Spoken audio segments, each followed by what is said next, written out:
The champagne flute trembled in my hand as I stood in the corner of the elegant reception hall, watching my husband Marcus make yet another inappropriate joke to the wedding photographer. The laughter from the small group around him felt forced, polite in the way that people laugh when they're uncomfortable but don't want to cause a scene. My cheeks burned with embarrassment as I realized that once again, Marcus was becoming the center of attention for all the wrong reasons at our son, David's wedding. Before we jump back in, tell us where you're tuning in from, and if this story touches you, make sure you're subscribed, because tomorrow, I've saved something extra special for you. The photographer, a young woman named Sarah who had been nothing but professional all day, managed a weak smile as Marcus continued his commentary about how she should get his good side, while striking ridiculous poses that belonged at a bachelor party, not at the elegant celebration we had spent months planning. I could see the discomfort in her eyes, the way she glanced toward me as if hoping I would intervene. But I felt frozen in place by a familiar mixture of humiliation and helplessness that had become too common in recent years. This wasn't how I had imagined this day would unfold. For months, I had dreamed of David's wedding as a perfect celebration of love, family, and new beginnings. I had spent countless hours coordinating with vendors, choosing flowers, and ensuring every detail would create beautiful memories for our son and his new wife, Jessica. The venue was exactly what we had envisioned: a historic mansion with crystal chandeliers, marble floors, and floor-to-ceiling windows that let in the golden afternoon light. The ceremony had been flawless, with David looking handsome in his navy suit and Jessica radiant in her grandmother's vintage lace dress. The photos during the ceremony captured pure joy and love, exactly what every parent hopes to see when their child gets married. But now, barely an hour into the reception, Marcus was systematically undermining the elegant atmosphere I had worked so hard to create. He had already made an off-color comment during the receiving line that caused Jessica's grandmother to raise her eyebrows in disapproval. During the cocktail hour, he had loudly critiqued the choice of hors d'oeuvres to anyone who would listen, suggesting that real men need real food, not these fancy little bites. When the string quartet began playing, he had announced to nearby guests that he didn't understand why they couldn't just hire a DJ who would play music people actually want to dance to. I found myself retreating further into the corner, hoping that distance might somehow separate me from Marcus's behavior in the minds of our guests. The irony wasn't lost on me that I was hiding at my own son's wedding, trying to escape the embarrassment caused by my own husband. This should have been one of the proudest days of my life, a celebration of the wonderful man David had become and the love he had found with Jessica. Instead, I was spending it managing my anxiety about what Marcus might say or do next. The pattern had become all too familiar over the past few years. Marcus seemed to have lost his filter, or perhaps he had never had one, and I had simply become more aware of how his behavior affected others. What had once seemed like harmless confidence had evolved into something that made social situations uncomfortable for everyone involved. He would make jokes that weren't funny, share opinions that no one had asked for, and dominate conversations in ways that left others looking for escape routes. The worst part was that he seemed completely oblivious to the discomfort he was causing, interpreting awkward silence as rapt attention and polite smiles as genuine appreciation for his humor. I watched as Jessica's parents, Robert and Catherine, maintained their gracious smiles, while Marcus regaled them with yet another story about his glory days playing high school football. They were the kind of people who valued discretion and understated elegance. Robert was a retired university professor, and Catherine had spent her career as a museum curator. They had welcomed David into their family with warmth and genuine affection, and I knew they were trying their best to be polite to Marcus despite his behavior. But I could see the strain in their expressions, the way they kept glancing toward each other as if sharing silent communication about how to handle this awkward situation. The contrast between our families had become more apparent as we planned the wedding together. While I had tried to balance David's wishes with practical considerations and budget constraints, Jessica's parents had approached every decision with thoughtful consideration and impeccable taste. They had offered to contribute significantly to the costs, not in a way that made us feel inadequate, but with genuine generosity that came from wanting their daughter to have a beautiful celebration. When we met to discuss details, they listened carefully to everyone's input and made suggestions that enhanced rather than criticized the ideas others had proposed. Marcus, however, had treated these planning meetings as opportunities to assert his opinions about everything from the choice of venue to the selection of wines. He had questioned every expense, complained about costs he considered unnecessary, and generally made the collaborative process more difficult than it needed to be. I had found myself apologizing privately to Robert and Catherine after several of these meetings, trying to smooth over the tensions that Marcus seemed to create effortlessly wherever he went. The string quartet finished their piece and transitioned into background music for dinner service. I took this as an opportunity to check on the catering arrangements, partly because I wanted to ensure everything was proceeding smoothly, but mostly because it gave me a legitimate reason to move away from wherever Marcus was holding court. As I walked through the reception hall, I caught glimpses of the beautiful celebration that was unfolding despite the undercurrent of my personal embarrassment. David and Jessica were radiant as they moved among their guests, sharing hugs and laughter with friends and family members who had traveled from across the country to celebrate with them. The photographer was capturing candid moments of joy and connection that would become treasured memories for years to come. The floral arrangements I had spent weeks perfecting were creating exactly the romantic atmosphere I had envisioned, with white roses and greenery that complemented the venue's historic architecture perfectly. In the kitchen, the catering staff was executing a flawless service with the professionalism I had hoped for when we selected their company. The menu we had chosen reflected both families' preferences and included options that would please guests with various dietary restrictions. Everything was proceeding exactly as planned, which should have filled me with satisfaction and pride. Instead, I felt a persistent anxiety about what Marcus might be doing in my absence, and whether I needed to return quickly to prevent him from creating another uncomfortable situation. When I returned to the reception hall, I discovered that my worst fears were being realized in ways I hadn't even anticipated. Marcus had somehow convinced the DJ to let him make an impromptu speech using the microphone system. He was standing in the center of the dance floor, holding the microphone with the confidence of someone who believed he had something important to share with the assembled guests. My heart sank as I realized that he was about to deliver an unscheduled address to our son's wedding reception without consulting David, Jessica, or me about what he planned to say. The room had fallen quiet as guests turned their attention toward Marcus, probably expecting him to make a brief toast or offer congratulations to the happy couple. David and Jessica looked surprised but not alarmed. They likely assumed their father had prepared some heartfelt remarks to share with the celebration. I knew better than to assume Marcus had prepared anything appropriate, and I felt a familiar dread settling in my stomach as I watched him clear his throat and begin speaking. His opening remarks started conventionally enough, with congratulations to David and Jessica, and thanks to the guests for traveling to celebrate with us. For a moment, I allowed myself to hope that perhaps Marcus would keep his comments brief and appropriate. But as he continued speaking, it became clear that he had no intention of limiting himself to a simple toast. He began sharing embarrassing stories from David's childhood that were neither funny nor appropriate for a wedding reception. He made jokes about marriage that painted Jessica as someone who would need to manage David's supposed shortcomings, comments that made Jessica's family visibly uncomfortable. The situation deteriorated further when Marcus began offering unsolicited marriage advice based on his own experiences and opinions. He made generalizations about wives and husbands that belonged in a different era, suggesting that successful marriages required women to manage their expectations and men to maintain their independence.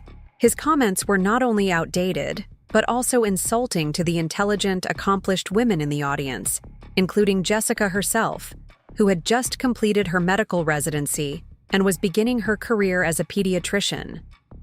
I could see guests exchanging glances with each other, trying to determine whether someone should intervene or whether they should simply endure this unexpected monologue. David's expression had shifted from surprised amusement to growing concern as he realized his father was not reading the room appropriately. Jessica maintained her composed smile, but I could see the tension in her posture as she processed Marcus's comments about marriage and relationships. The photographer had stopped taking pictures and was standing awkwardly near the back of the room, clearly uncertain about whether she should be documenting this speech or pretending it wasn't happening. The catering staff had paused their service, waiting for the speech to conclude before continuing with dinner preparations. The entire celebration had ground to a halt while Marcus continued his rambling address that showed no signs of reaching a natural conclusion. As the minutes ticked by, Marcus's speech became increasingly inappropriate and self-indulgent. He began sharing personal anecdotes that had nothing to do with David or Jessica, treating the wedding reception as his personal platform for commentary on various topics that interested him. He complained about modern technology, criticized younger generations, and shared political opinions that had no place at a wedding celebration. His voice carried clearly through the sound system, ensuring that every guest could hear every inappropriate comment he was making. I found myself frozen in place, torn between the desire to intervene and the fear of creating an even bigger scene. Preparing and narrating this story took us a lot of time, so if you are enjoying it, subscribe to our channel. It means a lot to us. Now back to the story. Part of me wanted to walk up to Marcus and quietly suggest that he wrap up his remarks, but I also knew that any public correction would likely escalate the situation rather than resolve it. Marcus didn't respond well to being managed or redirected, especially in front of an audience, and I worried that attempting to stop him would result in an even more uncomfortable confrontation. The silence in the room had become deafening, punctuated only by Marcus's voice continuing his monologue without any awareness of how his audience was receiving his words. I could see Jessica's parents maintaining their polite expressions through what must have been tremendous effort, while other guests looked down at their hands or found other ways to avoid making eye contact with each other. The joy and celebration that had characterized the earlier part of the reception had been completely replaced by collective discomfort and secondhand embarrassment. David finally took action by approaching his father and gently placing a hand on his arm, suggesting that perhaps it was time to return the microphone to the DJ so that dinner service could begin. Marcus seemed surprised by this intervention, apparently genuinely believing that his speech was being well received by the audience. He made a few more comments about how he could talk all night, about marriage and fatherhood before reluctantly handing over the microphone and returning to his seat. The damage, however, had been done. The elegant atmosphere I had worked so hard to create had been shattered by 15 minutes of inappropriate commentary that would likely be remembered long after the beautiful flowers had wilted and the delicious food had been forgotten. As conversations slowly resumed and the catering staff continued their service, I could feel the shift in energy throughout the room. What had been a joyful celebration had become an event that guests would remember for the wrong reasons.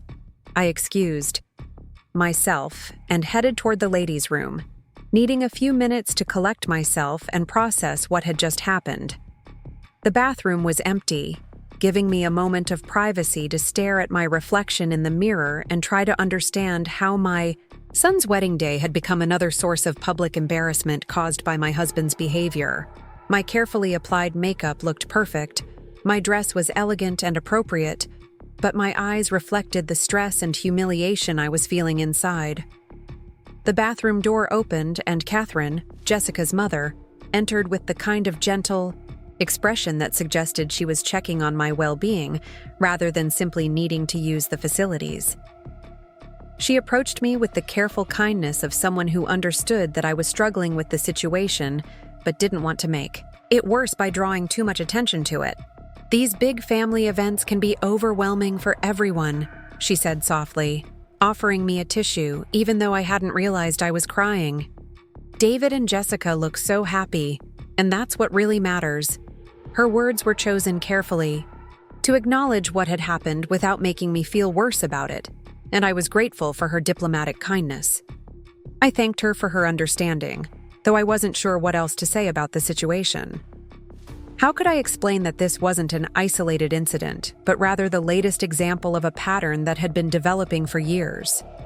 How could I convey that I was just as uncomfortable with Marcus's behavior as everyone else, but felt powerless to change it without creating even bigger problems in our marriage? When I returned to the reception, dinner service was proceeding smoothly, and conversations had resumed throughout the room. Marcus was sitting at our table, apparently oblivious to the discomfort he had caused, chatting cheerfully with the guests seated nearby about sports and weather, as if nothing unusual had happened. His ability to move on quickly from situations that left everyone else feeling awkward was both impressive and infuriating. The formal program continued with toasts from David's best man and Jessica's maid of honor, both of whom delivered heartfelt, appropriate remarks that reminded everyone why we were gathered together. Their speeches were funny without being embarrassing, sentimental without being overly emotional, and perfectly timed to enhance rather than interrupt the celebration. The contrast between their thoughtful presentations and Marcus's earlier monologue was stark and made his behavior seem even more inappropriate in retrospect. As the evening progressed, I found myself hypervigilant about Marcus's interactions with other guests, watching for signs that he might be making people uncomfortable again. During the father-daughter dance, he made loud comments about Jessica's dancing ability that carried across the room despite the music. When the DJ invited everyone to join the couple on the dance floor, Marcus's dancing style was energetic but completely out of sync with the romantic songs being played, drawing attention in a way that seemed to embarrass David and Jessica. The car photographer continued her work throughout the evening, but I noticed that she seemed to be avoiding taking pictures that included Marcus after his speech incident. When she did capture him in group photos, his expressions and gestures were often inappropriate for the formal portraits that David and Jessica would want to treasure. I found myself wondering whether we would need to hire a different photographer for family pictures that we could actually display in our home. As the reception moved toward its conclusion, I realized that what should have been one of the happiest days of my life had become another example of how Marcus's behavior affected not just our own relationship, but our family's most important moments. This wasn't about minor social awkwardness or personality differences. This was about fundamental respect for others and awareness of appropriate behavior in different situations. The pattern had been developing slowly over the years, but David's wedding had crystallized something that I could no longer ignore or rationalize away. Marcus's behavior wasn't getting better with age or experience. If anything, it seemed to be getting worse as he became more set in his ways and less receptive to feedback. The realization that I couldn't trust my own husband to behave appropriately at our son's wedding was devastating in ways that I was only beginning to understand. When the evening finally ended and the last guests had said their goodbyes, David and Jessica thanked us for the beautiful celebration with the graciousness that had characterized their behavior throughout the entire planning process. They seemed genuinely happy with how the day had unfolded, perhaps choosing to focus on the positive aspects rather than dwelling on the uncomfortable moments. Their ability to maintain their joy despite the challenges was a testament to their maturity and their commitment to starting their marriage with optimism and love. As Marcus and I drove home in silence, I found myself replaying the events of the day and trying to understand how we had reached this point in our relationship. The man sitting beside me had once been someone I respected and admired, someone whose confidence and humor had attracted me when we were young. But somewhere along the way, those same qualities had become sources of embarrassment and stress rather than pride and joy. The house felt empty and quiet after the excitement and energy of the wedding celebration. I changed out of my dress and carefully hung it in the closet, knowing that it would always be associated with this complicated mixture of joy and humiliation that had characterized David's wedding day. As I prepared for bed, I couldn't shake the feeling that something fundamental had shifted in my understanding of my marriage and my willingness to continue accepting behavior that made me uncomfortable. What I didn't yet realize was that this embarrassing evening would become the catalyst for a revelation that would change everything I thought I knew about myself and my capabilities. The woman who had spent years managing the social consequences of her husband's inappropriate behavior was about to discover a strength and voice that had been dormant for far too long. The real story wasn't about what Marcus had done at the wedding. It was about what I was going to do about it going forward. The seeds of transformation had been planted during those humiliating hours at David's reception, but they wouldn't germinate until I was forced to confront the full extent of how my marriage had shaped not just my social life, but my sense of self-worth and autonomy. The journey from embarrassed wife to empowered woman was about to begin, though I had no idea yet what that transformation would look like or what it would cost me to finally find my voice after years of silence. The weeks following David's wedding settled into a deceptive normalcy that felt both comforting and unsettling. Marcus seemed to have completely forgotten about the reception incident, chatting casually about how well the evening had gone and how much the guests had enjoyed themselves. His selective memory regarding his own behavior was nothing new, but the contrast between his perception and reality felt more jarring than usual after what had happened at such an important family milestone. I found myself replaying conversations from the wedding reception, particularly the careful way that Jessica's parents had spoken to me afterward. Their kindness had been genuine, but I couldn't shake the feeling that they were managing their interactions with our family differently now, treating us with the sort of diplomatic politeness typically reserved for unpredictable relatives who require extra consideration. The thought that David and Jessica might face ongoing awkwardness because of Marcus's behavior made me feel protective in ways I hadn't expected. 3 weeks after the wedding, I received a phone call that would provide me with an unexpected opportunity to test something I had been wondering about for months. My college roommate Sarah Chen was getting married in San Francisco, and she specifically asked if I would be willing to help coordinate some of the pre-wedding activities, since I had developed a reputation among our friend group for being exceptionally organized and detail-oriented. She explained that her maid of honor lived across the country and couldn't manage the local logistics, and she remembered how beautifully I had handled David's wedding planning. What made this request particularly interesting was that Sarah specifically mentioned she hoped Marcus and I could both attend the ceremony, but she needed help with events that would require someone to be in San Francisco for several days before the wedding. The timing would mean that if I accepted her request, I would need to travel alone for the preparation period, while Marcus joined me just for the ceremony itself. This arrangement would give me a chance to manage a significant social event independently, without having to worry about Marcus's behavior affecting the experience. I surprised myself by immediately saying yes to Sarah's request without consulting Marcus first. Normally, I would have discussed any travel plans with him extensively, seeking his input and approval for both the time commitment and the expenses involved. But something about this opportunity felt different, perhaps because it represented a chance to rediscover the confident, capable person I had been before I started defining myself primarily in relation to Marcus's needs and limitations. When I told Marcus about Sarah's wedding that evening, his reaction was exactly what I had expected, but somehow more irritating than usual. He immediately began cataloging all the reasons why the trip would be inconvenient and expensive, pointing out that we had just spent money on David's wedding and questioning whether we really needed to travel across the country for someone I only spoke to a few times a year. His focus was entirely on the practical drawbacks, rather than on the fact that Sarah had specifically requested my help, or that this might be meaningful to me personally. What struck me most about his response was his automatic assumption that my decision to help Sarah was somehow subject to his approval. He spoke as if I were asking his permission rather than informing him of plans I had already made, and his tone carried the subtle implication that my judgment about the importance of maintaining friendships was less reliable than his assessment of the costs and inconveniences involved. I found myself responding more assertively than I typically did when Marcus expressed skepticism about my decisions. I explained that Sarah had been an important friend for over 20 years, and that I wanted to help make her wedding special, regardless of whether it was convenient or cost-effective.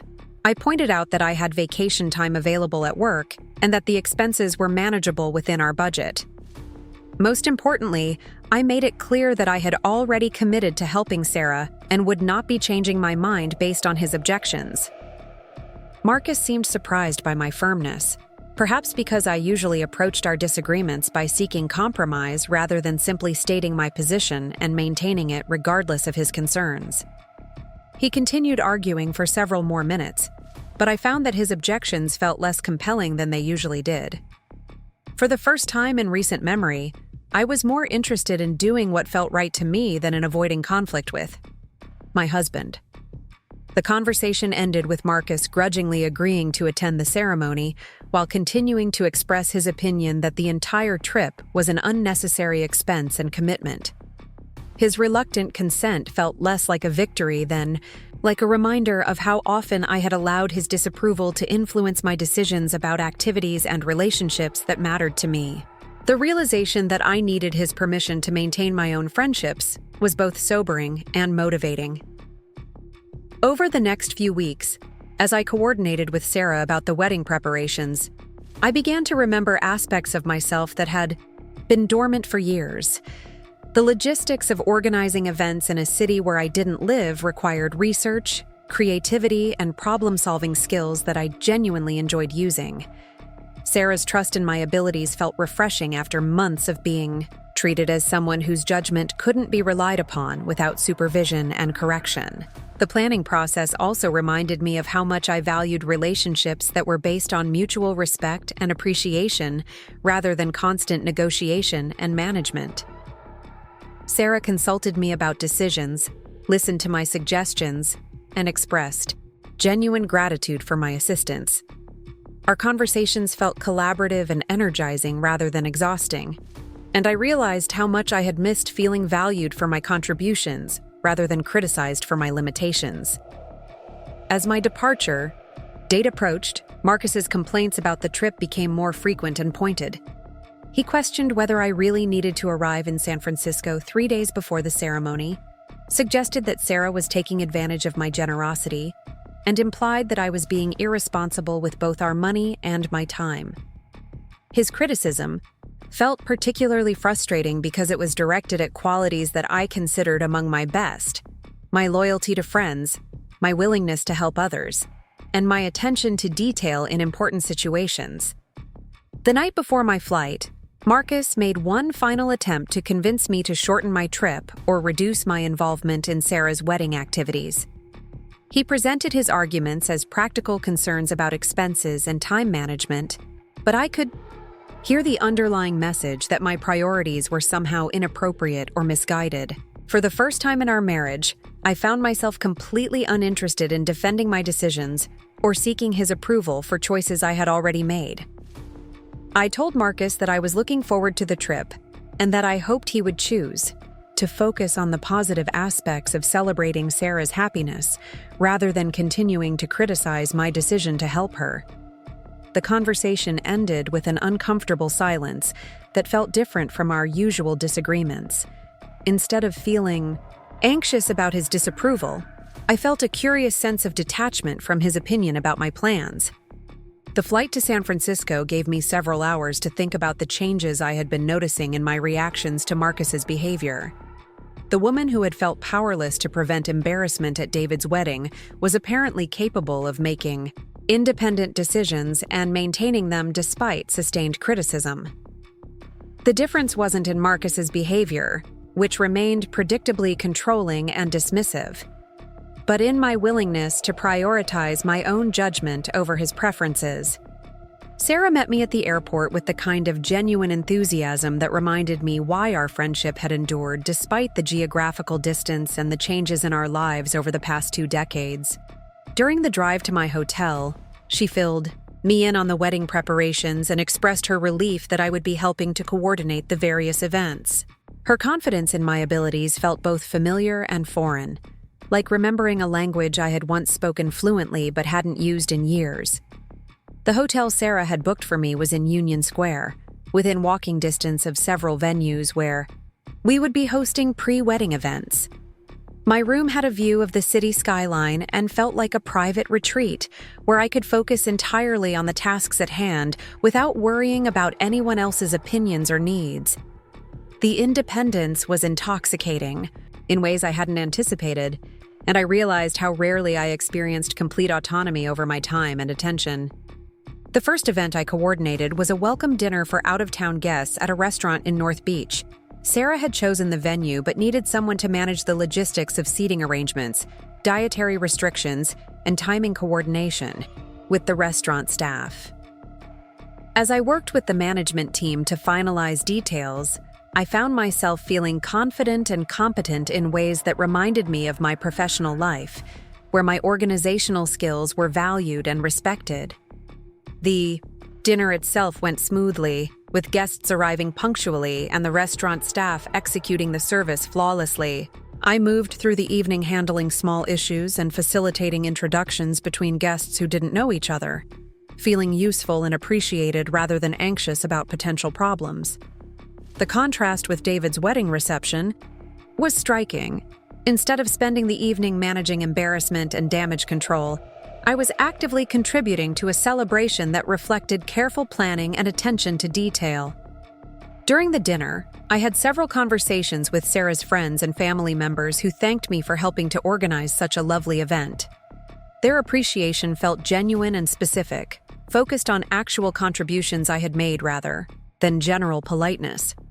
One of Sarah's aunts mentioned that she could tell the event had been planned by someone who truly cared about creating a special experience for the bride and groom, and her observation made me realize how much I had missed feeling proud of my efforts rather than apologetic for circumstances beyond my control. The second day in San Francisco involved coordinating a spa day for the bridal party, followed by a rehearsal dinner at a restaurant overlooking the bay. The spa appointments required careful timing to ensure that everyone would be finished in time for the dinner, and the restaurant had specific requirements about arrival times and final headcount confirmations. Managing these details felt like solving an enjoyable puzzle rather than a stressful obligation, and I found myself energized rather than drained by the coordination challenges.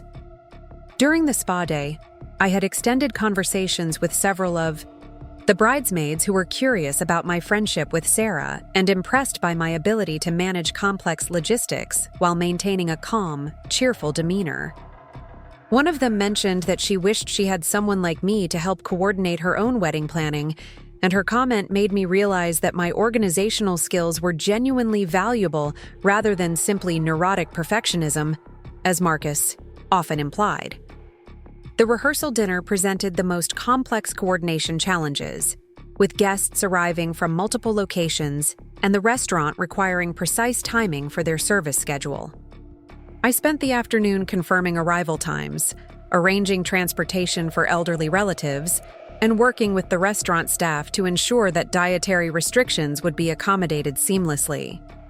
The attention to detail required felt familiar and satisfying, like using muscles that had been dormant but were quickly remembering their strength. As guests arrived for the rehearsal dinner, I noticed that my role had evolved from simple logistics coordinator to something more like an event host, greeting people warmly and helping them feel welcomed and oriented to the evening's schedule. The natural ease with which I moved through these interactions surprised me, since I had become accustomed to feeling socially anxious in group settings where Marcus might create uncomfortable situations. Without that underlying worry, I discovered that I actually enjoyed facilitating social connections and ensuring that everyone felt included and comfortable. The evening concluded with toasts from family members and the wedding party, all of which were heartfelt, appropriate, and perfectly timed to enhance rather than disrupt the celebration. The contrast with Marcus's speech at David's wedding was impossible to ignore, and I found myself appreciating the way that thoughtful people could use public speaking opportunities to honor others rather than showcase themselves. The difference wasn't just about content, but about the fundamental intention behind the words. After the guests left and the restaurant staff finished cleaning up, Sarah pulled me aside to express her gratitude for everything I had accomplished over the past 2 days. She mentioned specifically that several guests had commented on how well organized and smoothly run both events had been, and she credited my attention to detail and interpersonal skills for creating exactly the kind of pre-wedding experience she had hoped for. Her appreciation felt genuine and specific, focusing on actual contributions I had made rather than general politeness.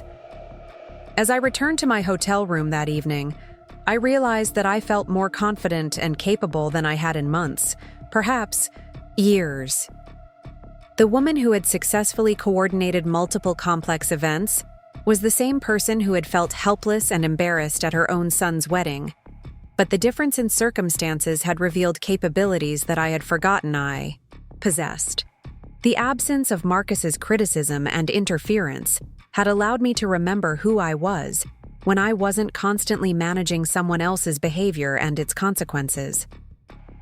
The wedding ceremony itself was scheduled for the following afternoon, with Marcus arriving that morning to join me for the final celebration. As I prepared for his arrival, I noticed that I felt slightly apprehensive about the shift from independent event coordinator back to wife of someone whose behavior required constant monitoring. The contrast between my confidence over the past few days and my usual anxiety about social situations involving Marcus was striking and somewhat unsettling.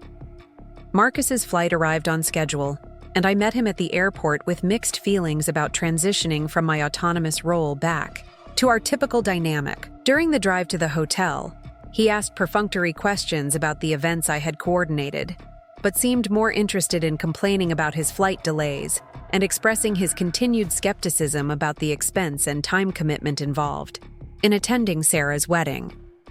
His focus on logistical inconveniences, rather than the meaningful aspects of celebrating our friend, felt familiar but newly irritating. When we arrived at the hotel, Marcus immediately began critiquing various aspects of the accommodations, from the room size to the neighborhood noise level to the cost of parking. His complaints felt particularly jarring after spending 3 days with people who approached challenges as problems to be solved rather than grievances to be aired repeatedly. I found myself responding with less patience than usual, pointing out that the hotel was perfectly adequate for our needs and that his complaints weren't solving any actual problems. The wedding ceremony was scheduled for 4 o'clock at a historic venue in Pacific Heights, with a reception to follow in the same location. As we prepared to leave for the ceremony, Marcus continued his pattern of finding fault with various arrangements, from the timing of the event to the distance from our hotel to his assumption that the food would probably be overpriced and underseasoned. His preemptive criticism felt like a deliberate attempt to diminish the celebration before it even began. During the taxi ride to the venue, I found myself feeling protective of Sarah's wedding in ways that I hadn't felt about David's celebration. Perhaps because I had invested so much effort in the pre-wedding events, or perhaps because I had experienced firsthand how beautiful celebrations could be when they were managed with care and consideration, I felt unwilling to let Marcus's negativity affect my appreciation for what promised to be a lovely ceremony. The venue exceeded even my expectations, with gardens overlooking the bay and an elegant interior space that provided the perfect setting for both the ceremony and reception. The flowers, music, and overall atmosphere reflected the same attention to detail that had characterized the events I had helped coordinate, and I felt proud to have been part of creating this experience for Sarah and her fiancé, David. As guests gathered for the ceremony, Marcus immediately began making observations about the other attendees, the venue, and the arrangements that ranged from unnecessary to inappropriate. His comments weren't loud enough to disturb other guests, but they created a constant undercurrent of criticism that made it difficult for me to focus on the beautiful ceremony unfolding before us. I found myself wishing that I could experience Sarah's wedding with the same joy and presence that I had felt during the planning events when I was free from the obligation to manage Marcus's reactions. The ceremony itself was perfect, with Sarah and David exchanging vows they had written themselves in front of family and friends who were clearly moved by the love and commitment being celebrated. The officiant, a college friend of both bride and groom, spoke eloquently about the couple's relationship and their hopes for the future. The music, flowers, and overall atmosphere created exactly the kind of meaningful celebration that weddings should be, and I felt grateful to have been part of making it possible. During the cocktail hour that followed the ceremony, Marcus's behavior patterns emerged exactly as I had feared they would.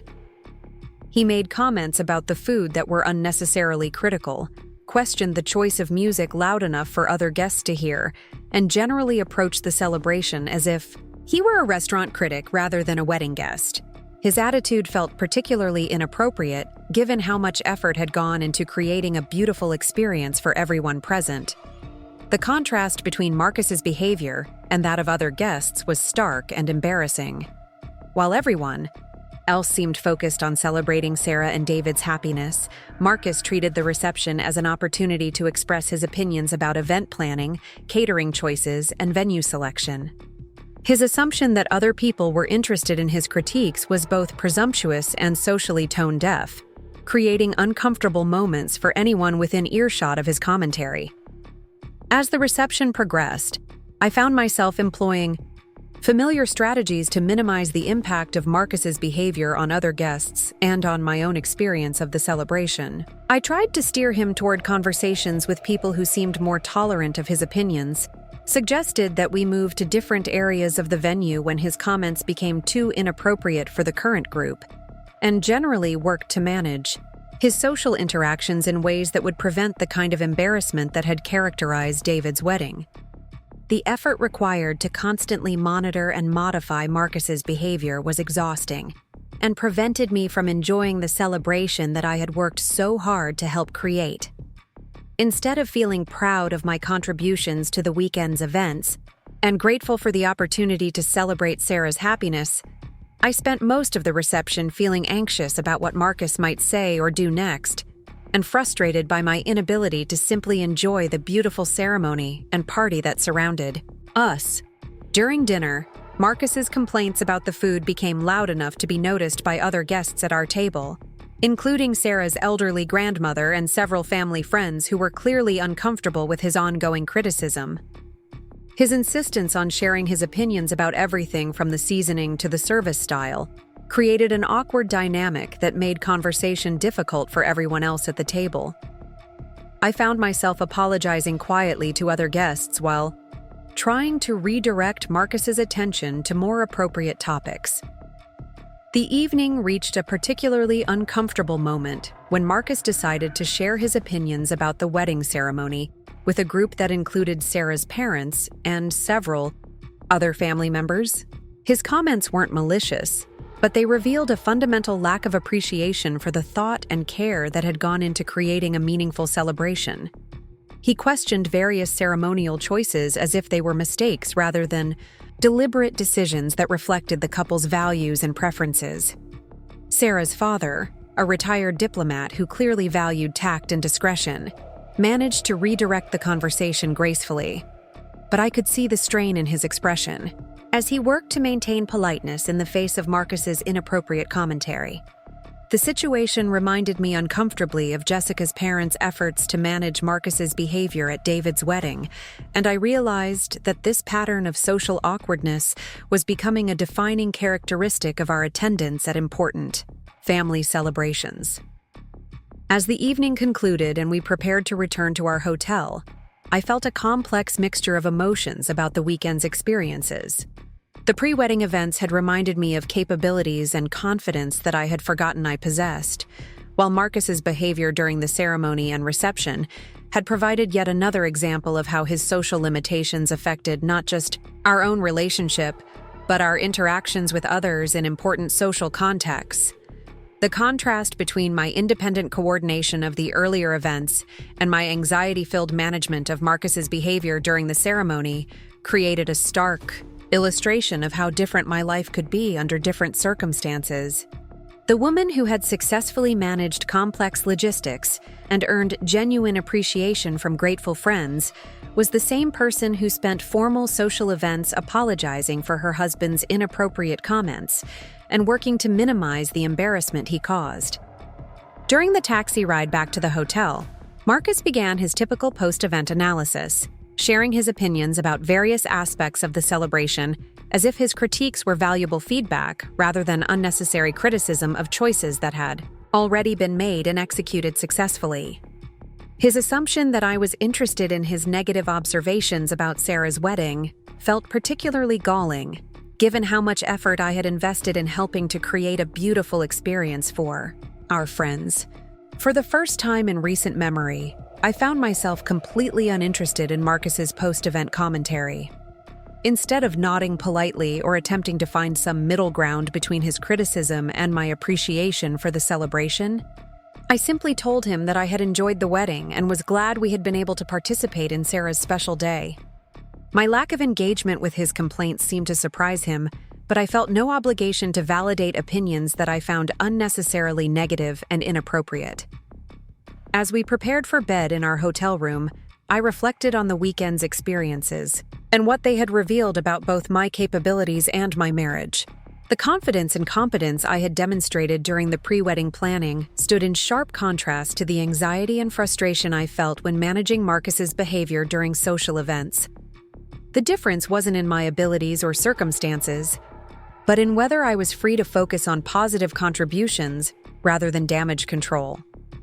The realization that I was capable of much more than I had been demonstrating in recent years felt both empowering and troubling. If I could successfully coordinate complex events and earn genuine appreciation from friends and colleagues, why did I feel so ineffective and anxious in my daily life with Marcus? The answer seemed to lie not in my limitations, but in the dynamics of a relationship that required me to constantly manage someone else's behavior while minimizing my own needs and preferences. That night, as Marcus slept beside me in the hotel room, I found myself wondering what my life would look like if I stopped prioritizing his comfort over my own well-being.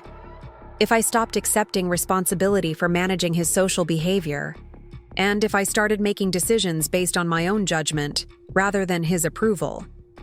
The questions felt both thrilling and terrifying, representing possibilities that I hadn't seriously considered in years. The flight home the next morning provided several hours to process the weekend's experiences and their implications for my understanding of myself and my marriage. Marcus spent most of the flight sleeping, giving me time to think without the need to manage his complaints or opinions about our travel experience. The quiet allowed me to fully appreciate the contrast between the confidence I had felt during the independent planning period and the frustration that had characterized his arrival and the formal wedding events. As our plane descended toward our home airport, I realized that something fundamental had shifted in my willingness to accept the status quo in my marriage. The weekend had provided evidence that I was capable of much more than I had been demonstrating recently, and that the limitations I had been accepting might be more about my circumstances than my abilities. The woman who had successfully coordinated Sarah's pre-wedding events was ready to start asking questions about why she felt so constrained and ineffective in other areas of her life. The test that would reveal the full extent of Marcus's character and my own hidden strength was still ahead of us. But the seeds had been planted during those days of independence in San Francisco. I was beginning to understand that the problem wasn't my capabilities or judgment, but rather my willingness to subordinate both to someone whose behavior consistently created problems rather than solutions. The real question wasn't whether I could manage complex situations successfully, but whether I was willing to prioritize my own well-being over the preservation of a relationship that required me to diminish myself to accommodate someone else's limitations. The month following our return from San Francisco brought an unexpected opportunity that would test everything I had been discovering about myself and my marriage. My company announced that they were looking for someone to lead a major client presentation to a potential account worth over $2 million annually. The project would require extensive research, strategic planning, and the ability to coordinate with multiple departments while managing a complex timeline leading up to the final presentation. When my supervisor approached me about taking the lead on this project, I felt a familiar surge of excitement mixed with apprehension. The woman who had successfully coordinated Sarah's wedding events knew she was capable of handling this kind of challenge, but the wife who constantly managed Marcus's reactions to her professional commitments wasn't sure she wanted to deal with the inevitable complaints and criticism that would accompany such a significant work opportunity. The project would require several late evenings at the office, weekend research sessions, and potentially some travel to meet with the prospective client's team in Chicago. In the past, I would have immediately begun calculating how to minimize the impact on Marcus's routine and preferences, perhaps even declining the opportunity if it seemed like it would create too much disruption to his expectations about my availability and attention. This time, however, I found myself accepting the assignment without first consulting Marcus about his feelings regarding the time commitment involved. I told my supervisor that I was honored by the opportunity and confident in my ability to deliver excellent results for both our company and the potential client. The decisiveness in my own voice surprised me, as did my lack of anxiety about Marcus's likely reaction to this news.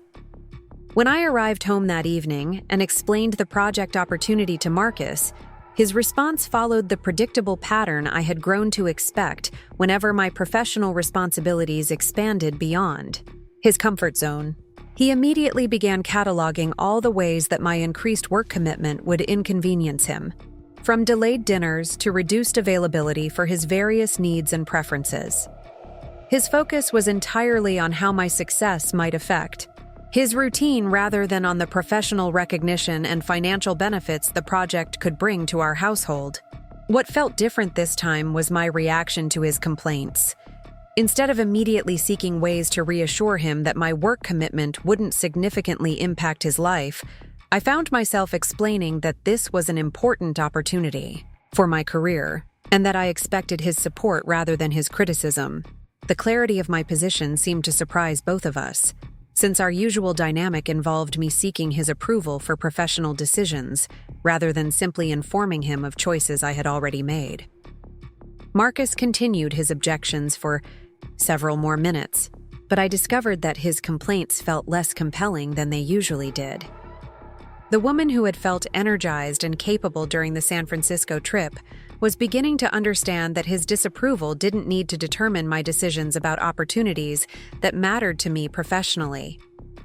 For the first time in years, I was more interested in pursuing something that aligned with my goals than in avoiding conflict with my husband. The conversation ended with Marcus expressing grudging acceptance of my new project while making it clear that he expected me to minimize the disruption to his routine as much as possible. His conditional support felt less like a victory than like a reminder of how often I had allowed his preferences to limit my professional ambitions. The realization that I needed his permission to excel in my career was both sobering and motivating in ways I was still learning to understand. Over the next several weeks, as I threw myself into the research and planning required for the client presentation, I began to rediscover aspects of my professional identity that had been dormant for years. The complexity of analyzing market trends, developing strategic recommendations, and coordinating with colleagues across multiple departments required skills that I genuinely enjoyed using. The work felt challenging and meaningful rather than simply obligatory, and I realized how much I had missed feeling intellectually engaged and professionally valued. The project also reminded me of how much I thrived in collaborative environments, where my contributions were recognized and appreciated. My colleagues began seeking my input on various aspects of the presentation, trusting my research abilities and strategic thinking in ways that felt both familiar and refreshingly different from my home environment where my judgment was constantly questioned and criticized. As the project timeline progressed, the late evenings and weekend work sessions that Marcus had initially complained about became some of my most productive and satisfying professional experiences in recent memory. Without the constant undercurrent of domestic tension and criticism, I found that I could focus completely on the task at hand and produce work that exceeded both my own expectations and those of my supervisors. The difference in my energy levels and overall mood during this period was remarkable. Despite working longer hours and managing increased professional pressure, I felt more alive and confident than I had in months.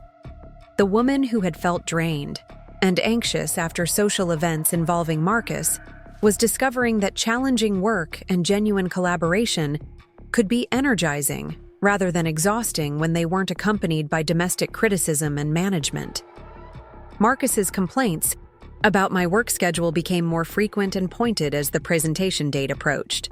He questioned whether the extra income was worth the disruption to our household routine, suggested that I was being taken advantage of by colleagues who should be handling their own responsibilities, and implied that my dedication to the project was somehow inappropriate for someone in my position. His criticism felt particularly frustrating because it was directed at qualities that I considered among my professional strengths. What struck me most about his objections was their fundamental similarity to his complaints about the San Francisco trip and his behavior at both David's and Sarah's weddings. Marcus seemed to have a consistent pattern of viewing my successes and commitments through the lens of how they affected his comfort and convenience, rather than recognizing them as achievements worthy of support and celebration. His inability to feel proud of my accomplishments was becoming increasingly difficult to ignore or rationalize away.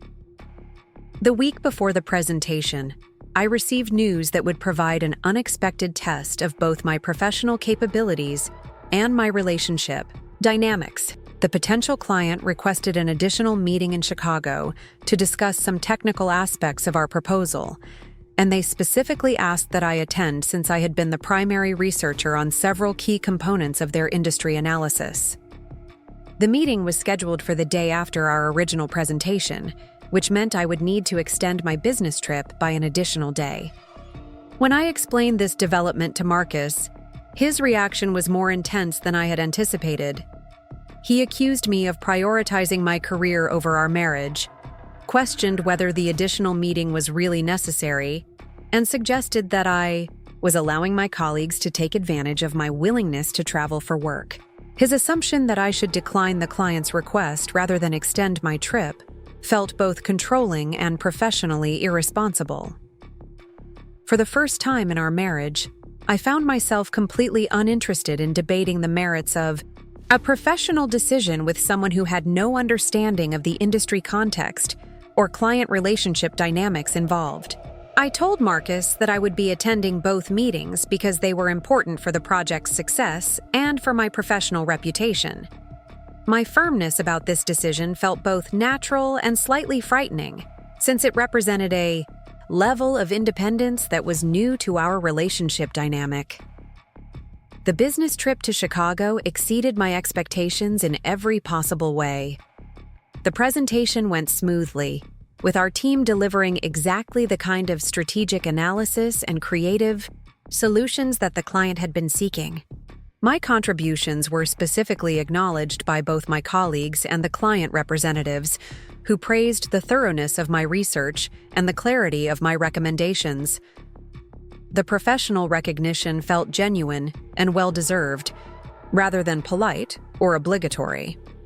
The additional meeting the following day provided an opportunity for deeper discussion about implementation strategies and long-term partnership possibilities. The client's questions were sophisticated and challenging, requiring me to think strategically about complex market dynamics and competitive positioning. I found myself energized rather than intimidated by the intellectual demands of the conversation, and my responses seemed to impress both the client team and my colleagues. During the flight home, I reflected on the contrast between my confidence and competence in professional settings and the anxiety and frustration that characterized many of my interactions with Marcus. The woman who had just successfully managed a complex client relationship and earned genuine professional recognition was the same person who felt constantly criticized and undervalued in her own home.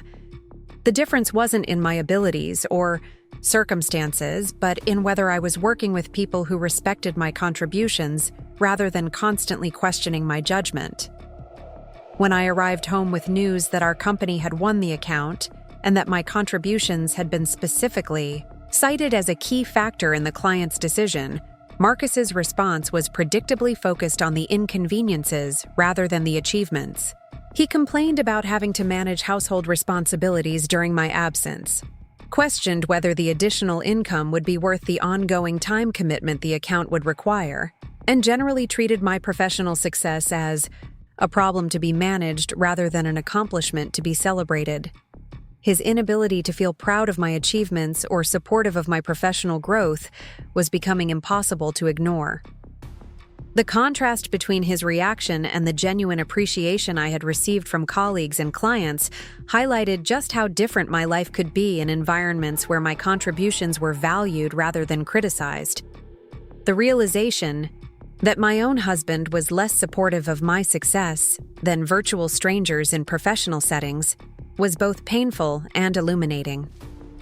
Over the next few weeks, as I began working on the new account and taking on additional responsibilities, within my company, the patterns in my relationship with Marcus became even more apparent. Every professional success was met with complaints about how it would affect his comfort and convenience. Every recognition of my capabilities in work settings was countered by criticism of my judgment and priorities at home. The disconnect between how I was perceived professionally and how I was treated domestically was becoming increasingly difficult to accept. The situation reached a turning point when my company announced that they wanted to promote me to senior account manager, a position that would involve managing the relationship with our new major client, along with several existing accounts. The promotion came with a significant salary increase and would establish me as one of the senior leaders within our department. It was exactly the kind of career advancement I had been working toward for years, and the recognition felt both earned and exciting.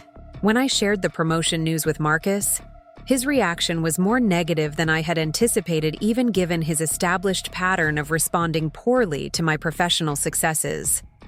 He questioned whether I was ready for that level of responsibility, suggested that the promotion would create even more disruption to our household routine, and implied that accepting the position would be selfish given the impact on our marriage. His assumption that I should decline a significant career opportunity to preserve his comfort was both shocking and clarifying. The conversation that followed revealed something about Marcus's character that I had been avoiding acknowledging for years. His objections to my professional growth weren't really about practical concerns or household logistics. They were about his discomfort with my independence and success, his need to maintain a dynamic where I was dependent on his approval and support rather than capable of thriving on my own merits. His criticism wasn't designed to help me make better decisions. It was intended to keep me from becoming someone who might not need his management and control. This realization was both devastating and liberating.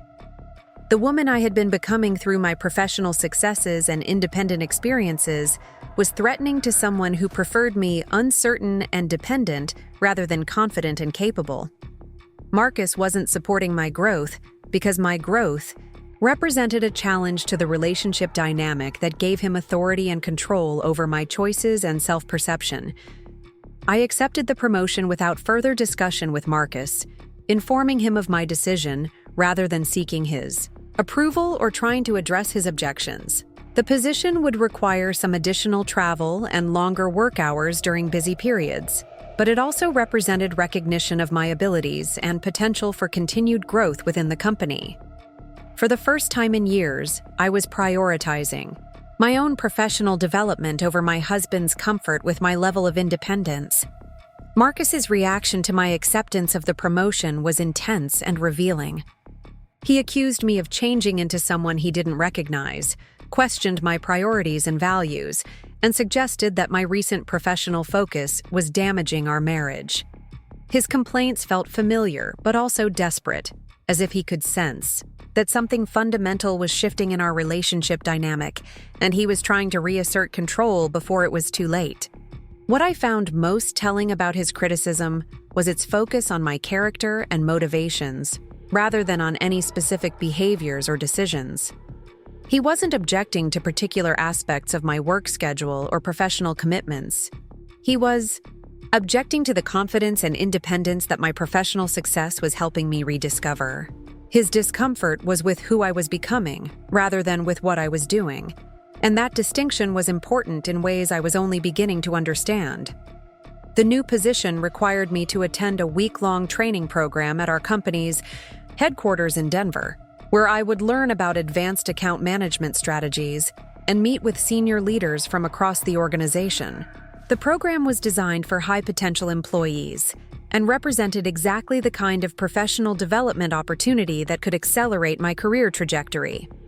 I was excited about both the learning opportunity and the recognition it represented of my potential within the company. When I explained the training program to Marcus, his objections were immediate and predictable. He questioned why the company couldn't provide the training locally, suggested that a week was an unnecessarily long time to be away from home, and implied that my willingness to travel for professional development showed misplaced priorities. His assumption that I should request modifications to the program or decline the opportunity entirely felt both controlling and professionally naive. This time, however, I found myself responding with complete clarity about my intentions. I explained that I would be attending the full training program as scheduled because it was important for my professional development and my ability to succeed in my new role. I made it clear that I wasn't seeking his approval for this decision, and that I expected him to manage household responsibilities during my absence without creating additional stress or guilt about my professional commitments. Marcus seemed surprised by my directness and my unwillingness to negotiate or compromise about the training program. Our usual dynamic involved extensive discussion about any commitments that would take me away from home, with me ultimately seeking ways to minimize the impact on his routine and preferences. This time, I was simply informing him of my plans and expecting him to adjust accordingly, rather than trying to adjust my professional opportunities to accommodate his comfort level. The training program in Denver exceeded my expectations and provided confirmation that I was capable of much more than I had been demonstrating in recent years.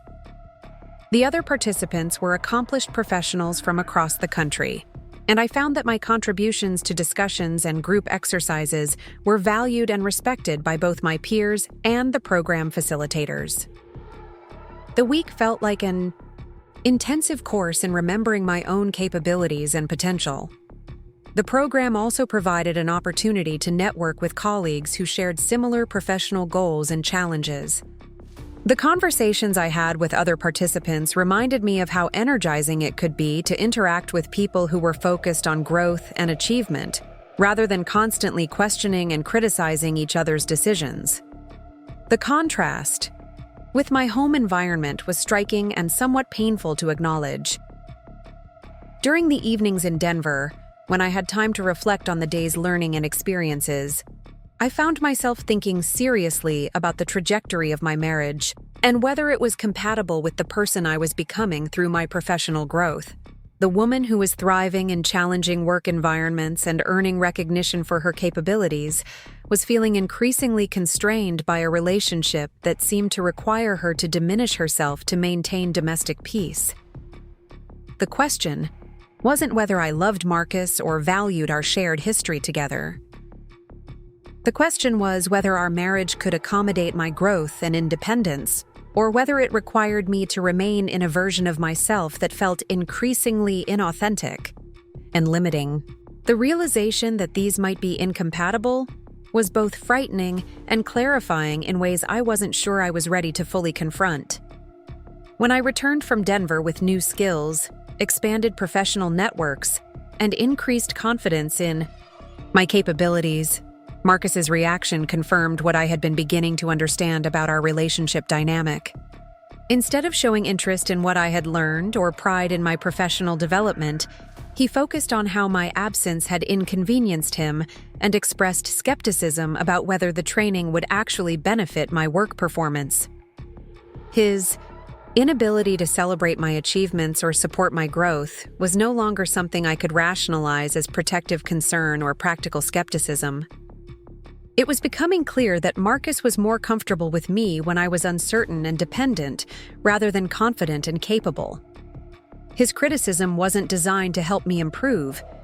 It was intended to undermine my confidence in my own judgment and abilities. The promotion and training program had provided me with both professional recognition and personal clarity about what I was capable of achieving when I wasn't constantly managing someone else's reactions to my success. The woman who had coordinated Sarah's wedding events, led successful client presentations, and thrived in professional development programs was ready to stop accepting a domestic dynamic that required her to apologize for her strengths rather than celebrate them. The stage was set for a confrontation that would test everything I had been learning about myself and force both Marcus and me to confront the reality of what our marriage had become. The confident, capable woman I was rediscovering through professional success was no longer willing to accept being treated as someone whose judgment couldn't be trusted and whose achievements represented problems rather than accomplishments. What Marcus didn't realize was that his pattern of responding to my successes with criticism and control had been teaching me valuable lessons about his character and our relationship dynamic.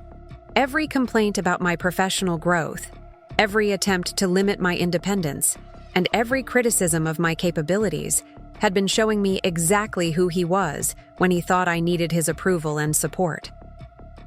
The test he didn't know he was taking was revealing whether he could love and respect the person I was becoming, or whether he could only accept me when I remained within the limitations he found comfortable.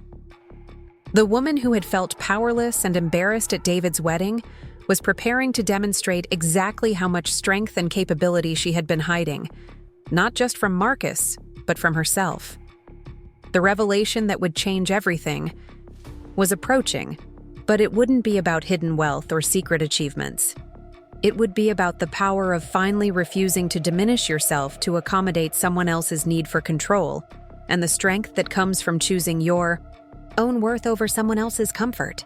The real test wasn't whether I could succeed professionally or manage complex situations independently. The test was whether I was finally ready to stop seeking approval from someone who was determined to keep me small, and whether I had the courage to choose growth over the familiar comfort of a relationship that required me to apologize for being capable. The answer to that test was becoming clearer with each passing day, and Marcus was about to discover just how dramatically he had underestimated the woman he thought he could control through criticism and disapproval. The company's annual holiday party arrived 3 months after my promotion, and Marcus insisted on attending, despite his usual complaints about corporate social events. As we entered the elegant downtown venue, I felt confident in my new role and excited to introduce Marcus to colleagues who had become genuine friends and supporters of my professional growth. Within the first hour, Marcus had begun his familiar pattern of inappropriate commentary. He criticized the venue selection to my director, questioned the company's spending on the event to other senior managers, and made several off-color jokes that left my colleagues exchanging uncomfortable glances. I watched with growing mortification as he systematically undermined every professional relationship I had worked to build. The breaking point came when Marcus approached the microphone during the open floor portion of the evening. Without consulting me or anyone else, he launched into what he apparently considered a humorous speech about how demanding corporate wives had become, making specific references to my recent travel schedule and professional commitments. His words painted me as someone whose career ambitions were causing problems at home, and he delivered these observations as if they were amusing anecdotes rather than personal criticisms shared with my entire professional network. The room fell silent as Marcus continued his monologue, seemingly oblivious to the discomfort he was creating. My colleagues, clients, and supervisors were witnessing my husband publicly undermining my professional credibility while portraying my success as a domestic inconvenience. The humiliation was complete and devastating, surpassing even the embarrassment I had felt at David's wedding. As Marcus finally concluded his speech and returned the microphone, I realized that something fundamental had snapped inside me. A woman who had spent years managing his behavior and apologizing for his inappropriate comments, was done. The professional success I had achieved, the confidence I had rediscovered, and the respect I had earned from colleagues were not going to be sacrificed to preserve Marcus's comfort with his own inadequacies. I walked calmly to the microphone and asked for everyone's attention. The room quieted immediately, probably expecting me to offer some sort of damage control for Marcus's performance. Instead, I looked directly at him and spoke with a clarity and strength that surprised even me. "Marcus," I said, my voice carrying clearly through the sound system. "For years, I've watched you embarrass me at important events because you can't handle seeing me succeed. You've criticized every achievement, questioned every opportunity, and undermined every moment of growth because my independence threatens your need for control. Tonight, you've done it for the last time." The silence in the room was absolute as I continued. "What you don't realize is that your constant criticism has taught me exactly who you are when you think I need you. You've shown me that you prefer me weak and dependent rather than strong and capable. You've proven that you can't celebrate my success because it reminds you of your own limitations." Marcus's face had gone pale, and he was clearly struggling to process what was happening. The woman he thought he could control and diminish was standing before 200 of her colleagues and refusing to accept his behavior any longer. "I've spent years apologizing for being good at my job, for having friends who respect me, and for achieving recognition you can't understand or appreciate. I've made myself smaller to make you feel bigger, and I've sacrificed my own growth to manage your insecurities. That ends tonight." I paused, looking around the room at colleagues who were watching with rapt attention. "To everyone here who has supported my professional growth and treated me with the respect I deserve, thank you. You've helped me remember who I am when I'm not constantly managing someone else's inability to handle my success." Turning back to Marcus, I delivered the words that would change everything. "I'm filing for divorce. You can find your own way home tonight, and you can find your own way through life without using me as a target for your inadequacies. I'm done shrinking myself to accommodate your need to feel superior." The room remained silent as I removed my wedding ring and placed it on the table beside the microphone. I choose growth over comfort, respect over control, and my own worth over someone else's insecurity. And that choice starts right now. As I walked toward the exit, my colleagues began applauding. The sound started slowly, but built into sustained recognition that felt like validation of every professional achievement Marcus had tried to diminish. I had finally chosen myself over the preservation of a relationship that required me to be less than I was capable of being. The divorce proceedings revealed that Marcus had been as unprepared for my independence as he had been unappreciative of my capabilities. Without someone to control and criticize, he seemed lost and smaller than I remembered. The settlement was straightforward, and I kept the house along with my retirement accounts and professional reputation. 6 months later, I was promoted again and asked to lead our company's expansion into international markets. The opportunity would require significant travel and represent the kind of professional challenge I had always dreamed of pursuing. This time, there was no one to ask permission from, no one to apologize to, and no one to convince that I deserved the recognition I had earned. The woman who had felt powerless at her son's wedding had discovered that her real strength had been there all along, waiting for her to stop seeking approval from someone determined to keep her small. The embarrassment that had once felt devastating had become the catalyst for claiming a life worthy of her capabilities. David and Jessica visited regularly, and they seemed relieved to see me confident and thriving rather than constantly managing domestic tension. My professional success had not only changed my life, but had given my family permission to respect me for who I was, rather than managing me based on who they thought I should be. The holiday party speech had lasted less than 5 minutes, but it had taken 43 years to find the courage to speak those words. Sometimes the most powerful thing you can say is simply the truth about who you are when you're finally ready to stop apologizing for it. Up next, you've got 2 more standout stories right on your screen. If this one hit the mark, you won't want to pass these up. Just click and check them out.